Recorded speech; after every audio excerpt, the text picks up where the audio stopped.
Այո։ Պարոն Սարգսյան, եզրափակիչելույթի համար խնդրեմ։ Պարոն Քոչարյան, խնդրում եմ չընդհատեք, ես ծավալում պետք է ելույթ ունենամ։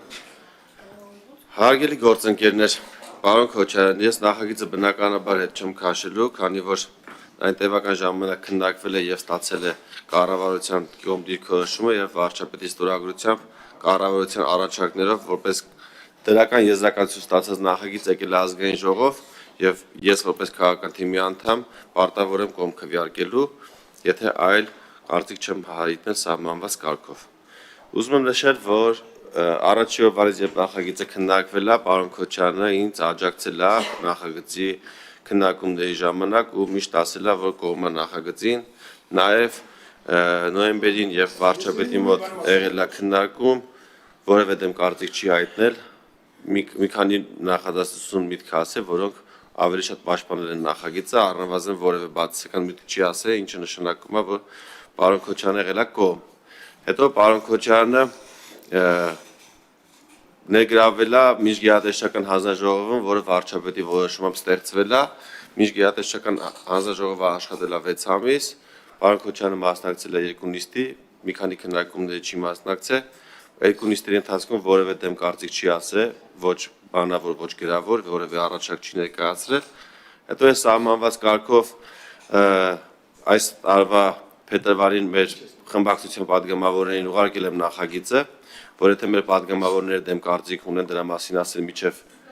պաշտոնապես շրջանառության մեջ դնելը, պարոն Քոչարյանը, ոչ պարոն Քոչարյանը, ոչ էլ մեր այլ գործընկեր, որևէ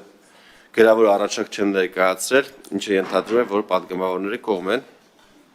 եւ վարչապետի հավանությունը ստանալուց հետո միայն նախագիծը դրել եմ շրջանառության մեջ, նախագիծը շրջանառվում է արդեն 3 ամիս, այս 3 ամիսների ընթացքում ես բազմաթիվ քննարկումներ եմ հրավիրել, որոնց պարոն Քոչարյանը չի մասնակցել, ես կեսը ձեր մասին է։ Հաջորդիվ ասեմ, որ նախորդ երբ որ կոմիտեի նիստում նախագիծը ստացավ դրական եզրակացություն, ես դրա մասին ասել եմ պարոն Քոչարյանին եւ նա շատ ուրախացել է եւ դրական է վերաբերվել դրան։ Դրանից հետո մենք ունեցել ենք կոմիտեի նիստը տեղի ունեցել 2 շաբթի օրը, 3 շաբթի օրը սահմանված կարգով հարցը պետք է ներառվեր հանձնաժողովի նիստի օրակարգում եւ պարոն Քոչարյանի հետ քննարկել ենք եւ պարոն Քոչարյանը ասել է հետեւյալը, որ նախագծին կողմ եմ, կառավարության հետ խոսացել եմ, բոլորը կողմ են եւ նաեւ կառավարությունը տվել է դրական եզրակացություն, բայց միած sense պահ կա, հետաձգենք այս նիստը, որպեսզի 5 շաբթի օրը նաեւ կառավարությունում զեկուցվող հարցերի մեջ պետք է ներառվի նախագիծը, որպեսզի կառավարությունում զեկուցվի, դրա մասին կառավարություն խոսան, նախարարը զեկուցի, կառավարությունը նույնպես տա, բացի կոմիտեի դրականը, նաեւ կառավարությունում տարվի դրական եզրակացություն, որից հետո նախագիծը կընդունենք։ Ես նշել եմ, որ այո, պարոն Քոչարյան, այդպես էլ կանենք, ուրբաթ օրը ուրեմն կդնենք արտահերթ նիստ, պարոն Քոչարյանը ասել է հետեւյալը, որ ինքը երկրում չի լինելու եւ առաջարկում է տեղափոխել հուլիսին քննարկելու համար։ Ես նշել եմ, որ նախագիծը մենք մարտից ինտենսիվ քննարկել ենք տարեսկզբին հանձնաժողովում, որպեսզի մինչև ամառային զորակոչ հասցնենք ընդունենք, ես այն բացասական խնդիրները, որ ունենք, մենք դրա դեմը առնենք։ Պարոն Քոչարյանը, Պարոն Սարգսյան, որ հանձնաժողովում կարաք նշեք։ Հանձնաժողովի անդամները այստեղ են։ Չէ, դուք կեղծ բաներ եք ասում։ Ոչ մի ընդհատեք։ Կեղծ բաներ եք ասում, պարոն Սարգսյան, որ հանձնաժողովի անդամները այստեղ են։ Ինչն են քննարկել։ Ես ինչ ասում եմ, Դուք ինչ ասում եք, միջև հիմա կեղծիք եք։ Պարոն Քոչարյան, ասեցիմ չընդհատեք։ Ես կհրապարակեմ ձեզ գրած մեյլը եւ նաեւ աշխատանքային քննարկման հրավերները կհրապարակեմ հեսա հաջորդիվ։ Եվ պարոն Քոչարյանը ինձ ասում է հետեւյալը, ես ասում եմ հետեւյալը, որ նախագիծը պետք է քննարկվի, քանի որ մեր քաղաքացիները օրը 5-ից 6 քաղաքացի հրաժարվում է քաղաքացիությունից, զորակոչի թիվը իջել է 30%, մենք պետք է քայլեր ձեռնարկենք արտագաղթի դեմը կանգնացնելու, զորակոչի թիվը բարձրացնելու, ներգաղթ ապահովելու եւ մեր բանակի առաջ ծառացած այս խնդիրները, որով նաեւ վարչապետի հանձնարարականներն են, մենք պետք է կատարենք։ Պարոն Քոչարյանը ինձ ասում է, որ ես Ամերիկայում եմ լինելու, կգանք հուլիսին կընդունենք հանգիստ տեղի, սա խոսացրıb դրական ասում է, պարոն Քոչարյան ջան, չենք հասցնի, եթե հունիսին քվեարկենք մի ընթերցմամբ, չենք հասցնի մինչև հուլիս ընդունենք։ Պարոն Քոչարյան ինձ ասում է դու խնդիր չունես, արտահերթով կանենք։ Ես ասում եմ, որ չեմ ուզում այս նախագիծը արտահերթով գա, քան հաշվի առնելով նախագծի կարևորությունը։ Առաջին ընթերցումը կանենք այս մայիսին, երկրորդ ընթերցումը դուք Ամերիկայից կգաք, նոր մենք կանենք։ Պարոն Քոչարյան ինձ ասում է, բա որ չկարողանաս կողմ ձեներ հավաքես, պարոն Գագիկ Մերքոնյանը, բա որ հանկարծ հիվանդանա չկա, նիստը չկան, ասում եմ դե կփորձենք։ Ցավոք սրտի տենց է լինում է, նիստի օրը պարոն Մերքոնյանը հիվանդանում է հանկարծակի ու նիստը չի կայանում։ Իմ զանգերին պարոն Քոչարյանը չի պատասխանում։ Հետո Ամերիկայից վերադառնալուց հետո խմբակցության նիստում պարոն Քոչարյանը հայտարարում է, որ նախագիծը խնդրահարույց է, ինչը իմ համար անակնկալ է լինում, հաշվի առնելով նորին պատմած պատմությունը, որ պարոն Քոչարյանը ասել էր անգամ կողմա, որ դա անենք արտահերթ նիստով, ու ֆրակցիայի նիստում պարոն Քոչարյանը ասում է, որ ինքը առաջի անգամ է տեսնում մեկ ամիս ծառայության բաղադրիչ, ինչը ես ներկայացրել եմ վարչապետի ներկայությամբ, ներկա եղել եւ վարչապետը, երկու փոխվարչապետերը, ԱԱԶ տնօրենը, գլխավոր դատախազը, քննչական կոմիտեի նախագահան, գլխավոր շտաբի պետը, պաշտպանության նախարարը եւ մի շարք այլ ղեկավար պաշտոնատար անձինք։ Եվ դա հայտնի եւ նաեւ այդ իմ 5 կետերը շրջանառվել են եւ գերատեսչություններն տվել են կարծիք, իդեպ նաեւ բարձր տեխնոլոգիաների նախարարությունը տվել կարծիք, որը իմ մոտ առկա է, պարոն Քոչարյանը ասեց, որ կան գերատեսչություններ, որոնք կարծիք չեն տվել։ Սա պարոն Քոչարյանի մասով։ Հաջորդիվ ասեմ, որ քաղաքացիությունից հրաժարվելու այս մեր քրիտիկական վիճակը, որ ունենք, նոր չի, ու սրա մասին պաշտպանության նախարարությունը բազմիցս խոսել է եւ զորահավաքային համալիր ծառայության նախկին ղեկավարները նույնպես սրա մասին խոսել են, բազմիցս անգամ գրավոր զեկուցագրեր են գրել, որ սրա դեմը մենք պետք է առնենք։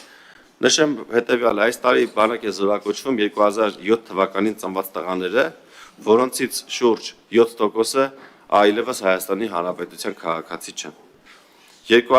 Հաջորդ տարի բանակ է զորակոչվելու 2008 թվականի ծնվածները, որոնց եւս 7%-ը այլևս Հայաստանի քաղաքացի չեն։ 2009 թվականին բանակ են զորակոչվելու 2 տարուց հետո բանակ են զորակոչվելու 2009 թվականի ծնվածները, որոնց ուշադրություն 8%-ը այլևս Հայաստանի քաղաքացիներ չեն։ Եթե մենք այս process-ը հիմա չընդունենք եւ այս օրենքը հիմա չընդունենք, քաղաքացիությունից հրաժարվելու տեմպը ոչ միայն պահպանվելու է, այլ նաեւ արագանալու է։ Հաշվի առնելով, որ մեր քաղաքացիները մտավախություն են ունենալու, որ առաջիկայում մենք բարձր տուրք ենք սահմանելու կամ պատվովճար ենք սահմանելու 15 միլիոն դրամ եւ իրենք իրենց գործողություններում ավելի արագ են լինելու եւ եթե այսօր երեխան 10 տարեկան կամ 11 տարեկանա չեն շտապել քաղաքացիությունը դադարեցնելու, իրանք արդեն այդ ճանապարհով արագ գնալու են, ինչի դեմը մենք պետք է առնենք այսօր նախագիծը ընդունելով։ Ուզում եմ ամփոփելով ասեմ, որ մենք պետք է վերջ տանք կենացային տրամաբանությանը, որովհետեւ կենացներ ասելով եւ պատվի մասին խոսալով ակնհայտ տեսել ենք ու նաեւ տեսնում ենք այն պատկերը, որ այսօր ունենք։ Խոսալով անհավասարության մասին, որ այ անհավասարություն կլինի աղքատների երեխաները կծառայեն հարուստներին ոչ, փաստացի այդ վիճակն է այսօր քաղաքում, կենտրոնում, Երևանում, զորակոչի թիվը բարձրազոր։ Ես ինձ վատ եմ զգալու, ասել են Սարգսյան Հայկը օրենք ընդունեց, հարուստների երեխաները չծառայեցին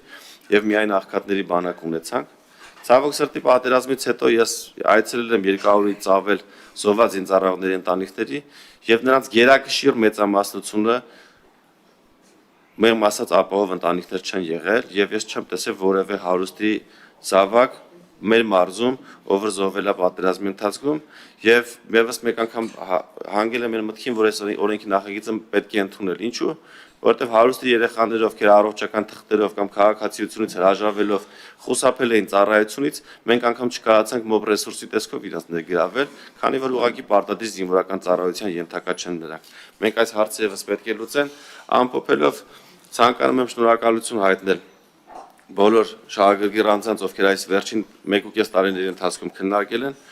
Շնորհակալություն եմ ուզում հայտնել կառավարության ղեկավար վարչապետ Նիկոլ Փաշինյանին իմ առաջարկին ընթացք տալու եւ բազմաթիվ քննարկումներ կազմակերպելու համար եւ ամփոփելով ուզում եմ նշեմ նաեւ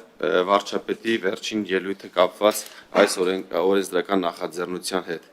Անհրաժեշտ եմ համարում ընդգծել, բանակը պետք է դադարի լինել էժանագին կենացների օբյեկտ կամ կենացների էժանագին օբյեկտ։ որովհետև երբ փորձում ես հասկանալ, թե ինչ է թաքնված այդ կենացների խորքում, առերեսվում ես դառը իրականությանն առայն, որ զորակոչի ենթակա տարիքային խմբի կեսից քիչն է զորակոչվում, բանակ։ Սակայն նշանակում է, որ մեր սերունդը առողջական ծանր խնդրեմ ունի, կամ մեր զորակոչը Հայաստանի Հանրապետությունը մնում է կոռուպցիայի ամենածաղկուն միջավայրը, որտեղ միմյանց հետ դաշնակցում են բժշկական հանրության, զինվորականության եւ հանրության ներկայացուցիչները։ Եթե այդպես է, իսկ նման հավանականություն կա, սա պետությունը քայքայող դաշինք է, ու մեր պարտքն է ջարդել այդ դաշինքի ողնաշարը, որովհետև այդ դաշինքը կասկածի տակ է դնում մեր պետության գոյության իրավունքը։ Այստեղ իհարկե իրավապահ համակարգի արդյունավետության հարցն է շատ սուր կախված։ Մյուս կողմից մենք պետք է գնանք ինստիտուցիոնալ բարեփոխումների, վճռական որոշումների ճանապարհով, որ տեղ չթողենք կամ նվազագույնի հասցնենք չարաշահումների հնարավորությունը։ Եկել է վճռական որոշումների գնալու ժամանակը։ Շնորհակալ եմ։ Շնորհակալություն, պարոն Սարգսյան, հարգելի գործընկերներ, անցնում ենք քվեարկության։ Արման կարգը, պարոն Քոչարյան։